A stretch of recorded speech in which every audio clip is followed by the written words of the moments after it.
mga kaprobinsya. Napakaaga pa lang pero andito na yung barako na nirequest natin. Maaga pong pumunta dito kasi maaga po yung magandang magpakasta ng baboy. Kasi pag tanghali, mainit na yung panahon at galing pa sa baryo yung barako.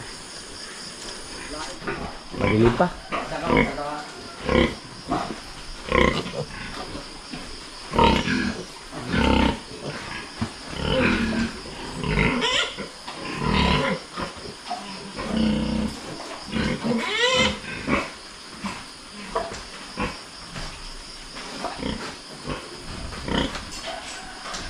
Siguro, Jod. Dai, pesi daw. Yung polling ko.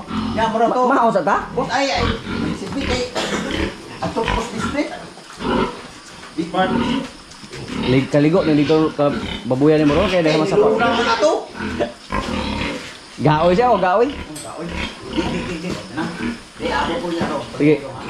Abogo na abot sila. O kay helper lagi ron. Wala kay eskwela. Ah, Tung bata. Sige daw ko kay kung papa. ito silig ya dong. Ya, salamat kayo. Oh, mura to. Di daw, wala lang.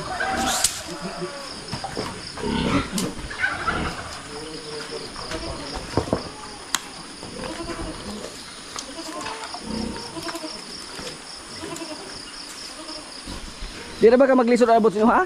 Dili na kay malabag na rin. Ah, Mura to dong ha. okay. Dili balik kay na mga tanap ano na ko. Ah, dili na? Eh, wala ko ibaktin niya. Paliton lang na. Mubalik tong presyo nga 240 dong. Oh, pabalik ko na. Katamagalan. Pabalik ko na to. Oh, balik ko no. Nagmahalag daghan. 240 buhit. Ah, bas wala man. Okay man lang ubay-ubay yo. Swertean ta ba? Oh. Nama po gani ko ha. At kung ako og puhon 30 na ka buok. Oh, okay. Ah, maagira ay kay karosa daghan. Oh. Ako katong full bright nyo i-service kay bulahan mo i-bill ba? Ah, Sige daw. sige, salamat. Ya, okay ra nimo, ipahaton ka dito. Okay, naana na siya nga. Oh, naana ni. Sana mabuntis yung aming baboy na nakasahan. Noon yung baboy na yan, iniay natin. Ngayon, pinakasahan natin ng barako. Yung alaga ating wak, oh. Eh, kain sa ating mga alaga manok.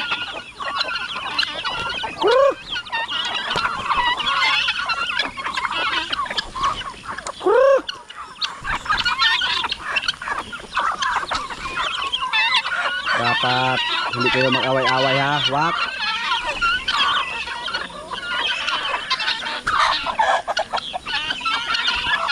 Matulis po yung tuka ng uwak.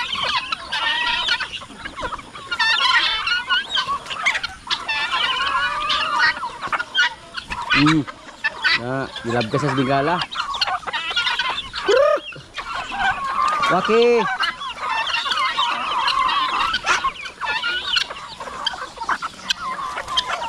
Takot yung uwak oh. Takbo yung uwak mga probinsya. Pero yung mga tandang, takot sila sa uwak.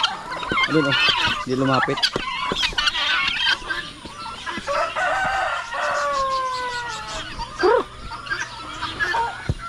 Wak.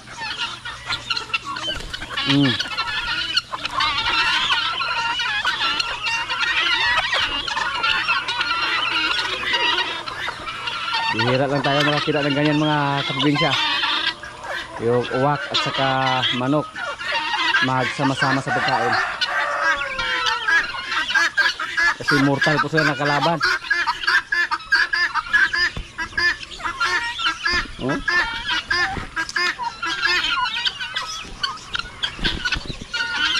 Magkaaway po yan. Yung uwak at saka manok. Pero yung pabo hindi natakot oh. Pati yung bigala. Takot yung uwak.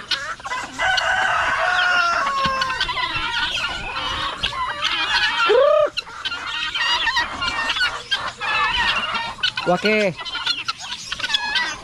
Wak oh.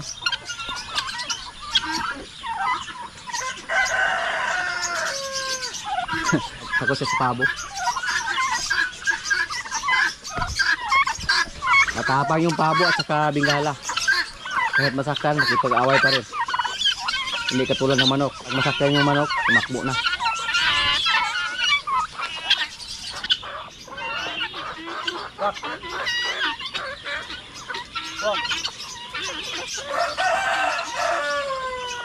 Busog na siguro si Waki.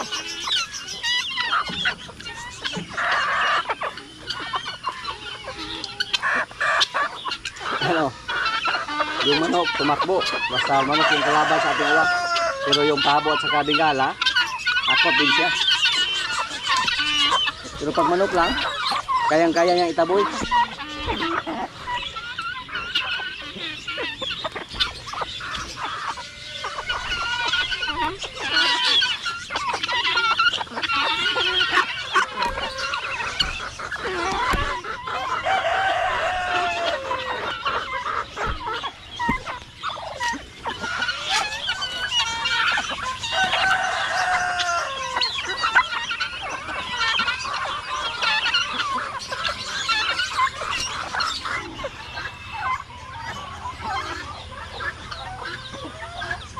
Ipasok po natin yung ating baka para makakain siya ng damo.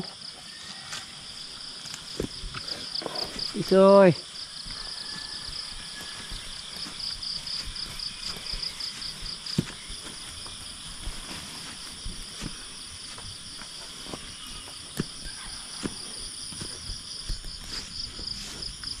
Ito po maraming damo.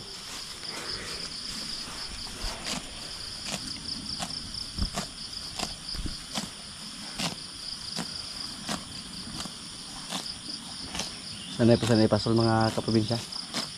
Kaya malakas yan kumain.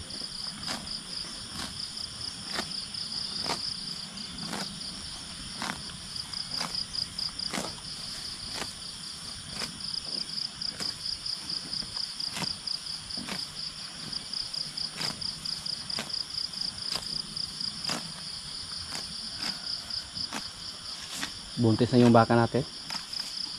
Nasa 3 months na po. 3 months at flamer yung nagkasta. Tinurukan po natin siya ng vitamins para ganado siyang kumain.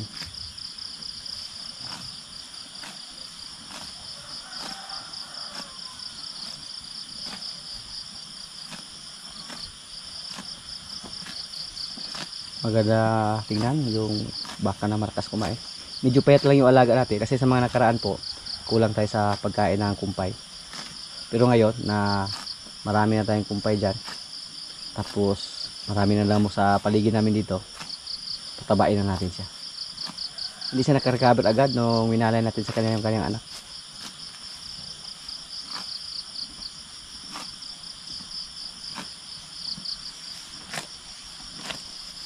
Basta may anak, mamayat yung alaga natin. Katulad nila ni Bitang dati. Si Bitang po napakapayat nung hindi pa natin nawalay si Marites. Pero ngayon na malapit na siyang mga anak, napakataba lang ni Bitang. Marami po tayong alaga, kaya pag mga babae na may anak, expected po namin na mamayat sila. Basta kulang tayo sa pagkain. Naputol na po yung kanyang busal mga kaprobinsya.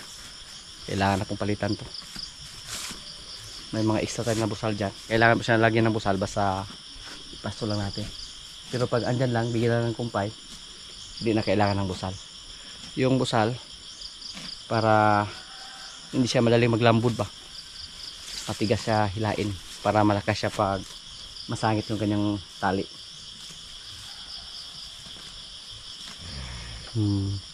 Ayaw niyang umalis, gusto niyang may kasama siya. Nung una nga, nung magkasama sila ni Basya, nung kinuha natin si Basya, nag-ingay siya para siyang naglandi.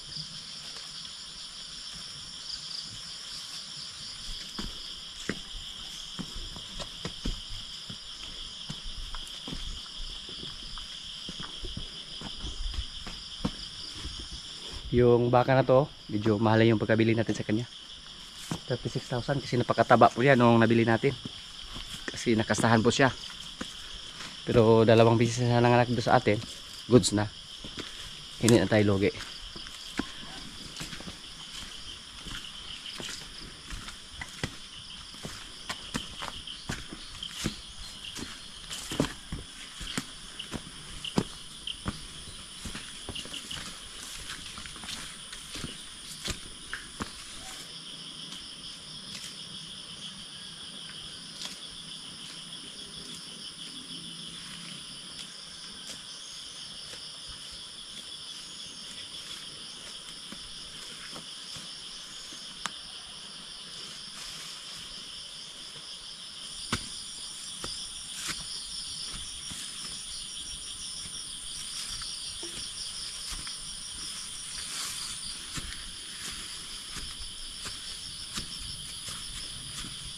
Paborito po nila yung mga ganyang damo mga kaprobinsya.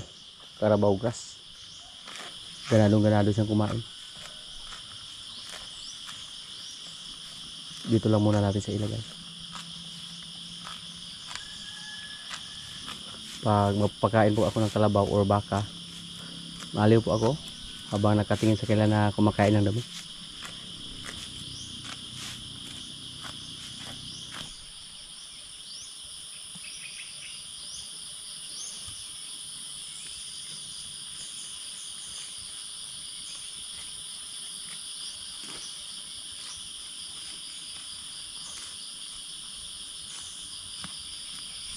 Puntahan natin yung iba nating alaga.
Maraming damo dito mga kaprobinsya, pero hindi po sa atin yung area na to. Saka hindi po pwede ipasuloy yung mga alaga natin dito kasi may mga tanim na saging sa kaniyog. Pwede natin silang dasin dito pero bantayan lang para hindi makain yung mga tanim nila. Pero hindi pwede itali, ilawig.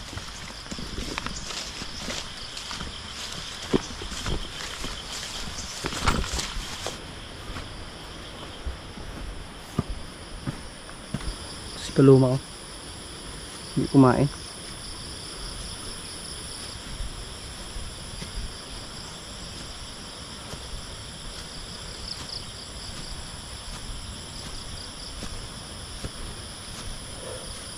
Si paluma at si bugoy yung andito.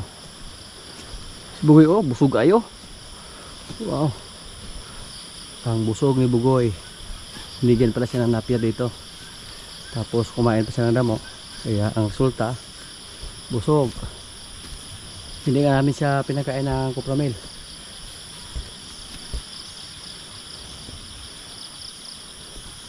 Si paluma naman, naubos na yung napier niya. Napahiyain na po natin si paluma. Sana lang mabuntis siya mga kaprobinsya. Kasi sabi po ng technician, napakahirap daw mag-iay ng kalabaw. Busog na rin siya, oh. Kaya pala hindi na siya kumain, nakatayo lang. Naubos na yung kanyang napier. Marami siyang rusa, itlog ng kuto.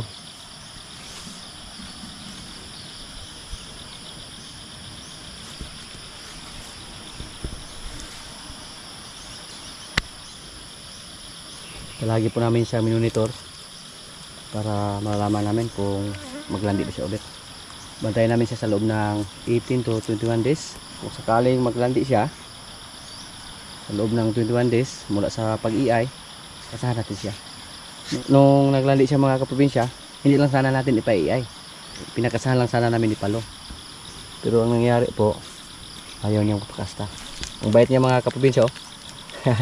Oops, paligid ka. Humiga. Yan. Humiga siya, parang baboy ba. Yan. Pinakastahan sana namin siya ni Palo, pero ayaw niya magpakasta. Gusto niyang tumakas. Kahit nilagyan pa namin ng tubo. So napag-desisyon na natin na ipaiay siya. Nag-request tayo ng technician. Buti na lang pumunta dito yung technician kahit maulan yung panahon. Tapos may baha pa dyan. Pero sabi po niya, napakahirap daw mag-iay ng kalabaw. So susubahan lang natin. Sana po na-success yung pagpa-iay natin sa kanya. Napakaganda siguro yung resulta mga kaprobinsya kung sakaling mabuntis siya. Mga mga 1 linggo pa lang mula sa pag-iay sa kanya. Good luck sa ating kalabaw. Akala ko po hindi siya kumain dito, pero naubos na pala yung kanyang kumpay, kaya nakatayo lang. May mga napir tayo dyan, pero yung napir na yan, native lang yan. Kahit ganun pa kalaki, pero may mga laylay na, parang matigas na yung katawan ba. Napakatigas po yung katawan sa mga native. Yan po ang disadvantage sa native at saka hybrid. Yung hybrid kahit mahaba na yung katawan nila, kahit may edad na, malambot pa rin yung mga katawan ng hybrid. Tapos mga malalaki pa. Diyan po mga hybrid sana yung tinanim natin na napir, pero napakaraming damo. Yan po ang diferensya sa area na to, sa lupa na to. Maraming damo, tapos yung mga napir mamatay. At sinubukan lang natin dyan na hybrid yung tinanim natin, baka hindi sila matalo sa damo. Yung una po, puro native yung tinanim namin dito, pero namatay yung native na tinanim natin dyan. Tinalo sila sa damo. So inisprehan namin at sinubukan namin na magtanim ng hybrid. Try lang namin yan kung hindi ba yan matalo yung napir natin dyan na hybrid sa mga damo. Yung kalabaw natin, sumuko sana kami sa kanya kasi napakatagal niyang naglandi. Ibinta na sana namin, pero naglandi po siya mga kaprobinsya, kaya mukhang hindi po matuloy yung pagbinta natin sa kanya. Sa tingin po namin, hindi lang siguro yun ang unang bisis na paglandi niya. May edad na siya, pero palagi lang po siyang pinapasok sa malayo. Si Brod po yung nag-alaga sa kanya. Hindi lang siguro napansin na naglandi siya. Buti na lang dinala namin siya doon sa malapit sa aming area. Tanod na kaya siya, pero pag maraming tao yung lumapit sa kanya, matakot po siya. Parang maawa din tayo pag ibinta natin siya mga kaprobinsya. Tingnan natin kung humiga ba ulit. Bug! Bug! Bug! Bug! Bug! Bug! Parang baboy ba? Bug! Hida!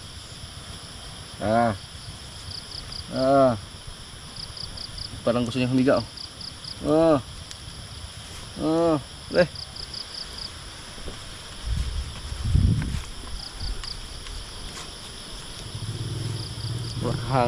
Ayaw mong paiwan mga kaprobinsya,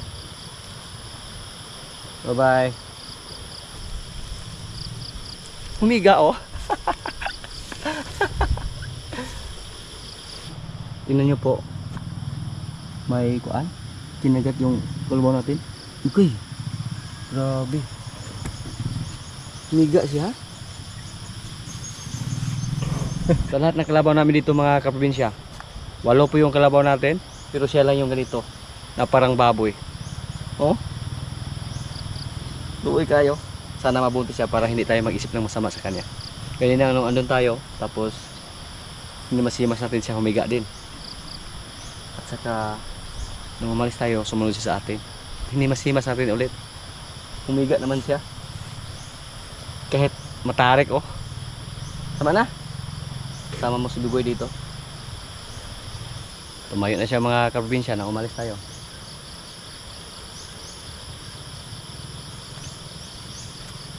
Nung iniay siya, gusto niya tumakas. Tinalian namin sa sungay.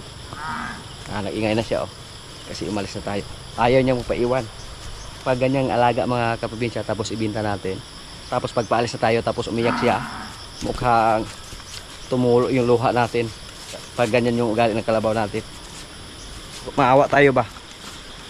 Kahit hayop lang yan, pero pag palagi po natin silang makasama araw-araw, or palagi po natin silang pinakain araw-araw, malungkot po tayo. Katulad sa ating mga baka dyan. Noong una nga, nung ibininta natin si Pugi, tapos may nagpost sa FB doon sa stockyard, pinicturan si Pugi or binidyuhan. Tapos nakita ko sa FB, parang kinurot yung puso ko. Muntik nang tumulo yung luha ko, mga kaprobinsya. Pero sabi po ni Mrs., wag na, wala na tayong magawa dyan. Ganun talaga yung pag-alaga natin ng hayop. Hindi yan pwede na hindi tayo magbinta, lalo na sa Pugi, napakalaki na, tapos delikado na, baka makasungay na ba, medyo matapang na po siya. Yung mga bisitang natin na nakapunta dyan, tapos nakita lang si Pugi, sabi nila nakakatakot na daw alagaan, kasi yung ibang baka pag sobrang laki na, nang habol na ng tao, wala na makalapit. Ganun po yung ugali ng hayop.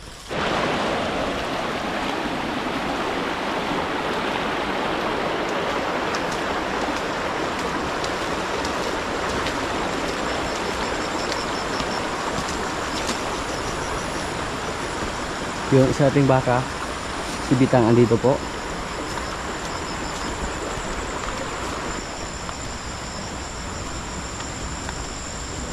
Isa to sa ating mga baka na malapit ng mga anak. Nasa 9 na buwan na mula sa pagkasanibitas. Yan o, napakataba na niya, mga kaprobinsya. Noong una po, namayat siya nung may anak siya na si Marites. Matapang to, nanuwag to sa atin, pero takot ang nagbunal. Tingnan niyo po, ang taba po sa ating alaga. Mas payat pa si Queen ay, at malapit na rin itong mga anak. Sunod na araw dalhin namin siya doon sa malapit sa ating kubo para mabantayan natin kung sakaling mga anak siya. Hindi natin alam ba, baka malaki yung kanyang anak, kasi napapasin po namin ngayon na napakalaki na yung kanyang tiyan. Malakas po siyang kumain ng damo, at hindi po siya umasa sa mga feeds or kupramil na binigay namin. Damo lang, pati kumpay, napakalakas niyang kumain. Pagbigyan sa namin ng kumpay, ubos yung kumpay na ibigay namin sa kanya. Yung tiyan niya, bubukol-bukol, gumagalaw. Yan, balod-balod.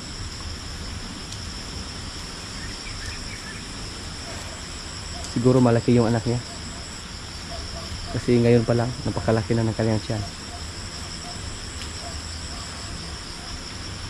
Lagpas siya ng buwan na po yung tiyan niya mula sa pag-iay. Napakagalaw ng kanyang anak sa loob. Singga, dumuk-dimuk. Oh. Hindi ko alam kung makita ba sa kamera, pero sa ating mga mata dito, balod-balod yung tiyan niya, parang gusto nang lumabas.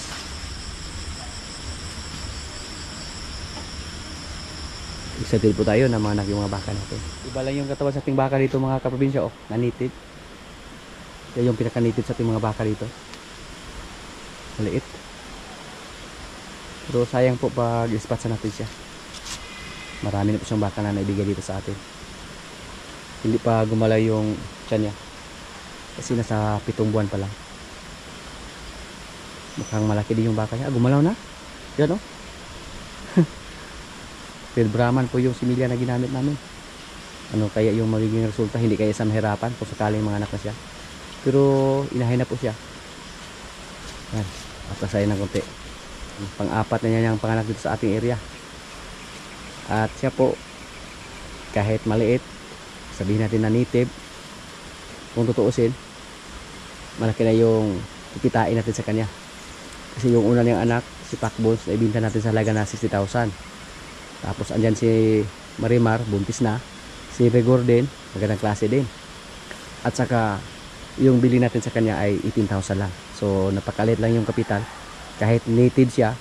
Pero nung pinakasan natin siya ng mga magandang klaseng baka, gumanda din ang resulta sa kanyang mga anak. Kung hybrid yung bilhin natin, wala sa kalahati yung 18,000. Sa ngayon po, pag bibili tayo ng hybrid, pinakamura na yung 45,000. Tapos bagong walay pa lang yan. Mga kaprobinsya, kaya na po. Ito yung ulam namin, gulay. At may tinulang manok, may kanin. Lord, maraming salamat sa pagkain. So, kain na. Wala pa siya, bro. Busy pa sa kanyang tubuhan. May pako lang ba? Hindi na. Okay.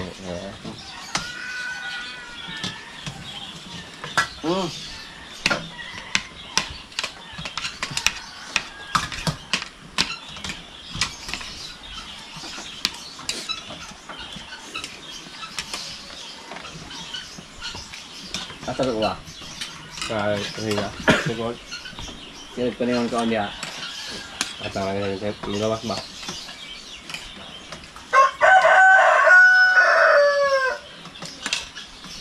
Kaya ito ba? Agiyabo ka nila. Yung tayo lagi inom. Tingnan ko nun. Daghan tuba niyo ro. Hmm. Daghan tuba niyo. Oo, liter. Pero malato po yung mga bata kada adlaw. Ang tiner na, tiner na lang jar. Diba? Apit ng imam ho. Ay pwede mo na ibaliya po. Silang lain na dito para nga lang yung kagikag butod ba. Mahingaw na Kaya, nangay pala kung nga wala laming inom baka nang samot ng bugnaw. Kaya nga ilit.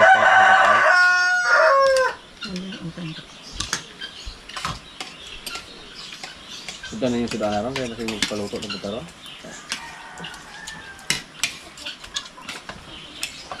Ito na liluto.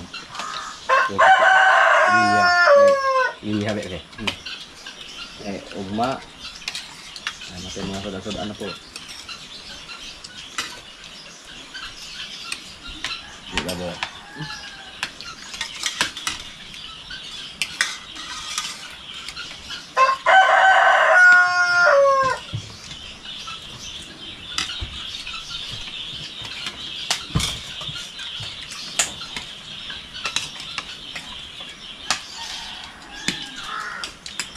Wak! Ale! Ale, wak! Ale! Okay, wak! Okay, ganyan, wak! Ito bag mo nito sa ata yun. Okay, yung gitawagan ng buntang, hindi ko na po. Sorry, sa sinita. Wak! Ale! Kaon ka, wak! Kaon ka, atay, wak!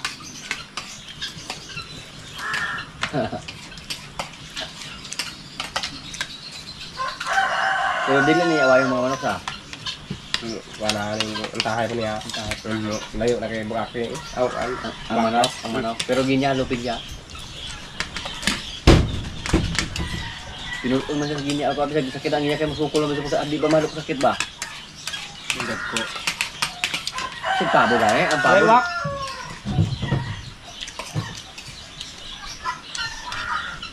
Paduod mo. Ale! Aduh. Kumari na ng gapon na nagatulo palinis yung tiyo ka. Ah, wala ka. Tutulong na wala puro period ba dahil kano na.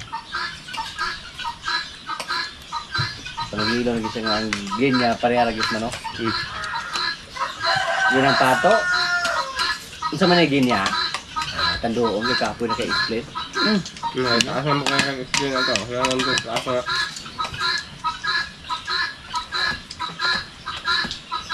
Ang panugilan mo puno sa gidya.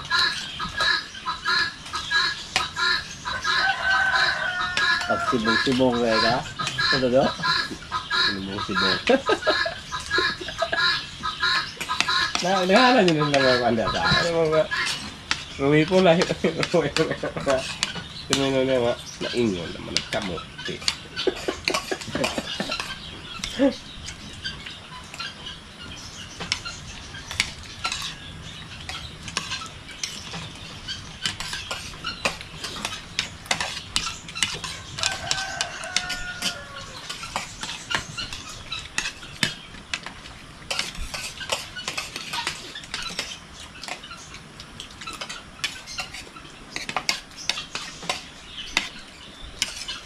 Kanang-kaning na itong Mumbai na. Muda ko ipo ng kaninga sa. Kitundo ka ba dito? Tagpo ka. Yung mga ulo na kayo. Ang bubok. Huwag mo na yung dali ang tubo yung mga liya. Kung ipresyon ngayon ukso. Lipon ko pang rita. Isa. Ukso na daw kayo. Hindi na ko. Silingan This mo na yung maligana na. Ano? Kaya kan. Diyos na ang baligana niya. Ukso. Ay, silingan ng tako. Ukso na po din.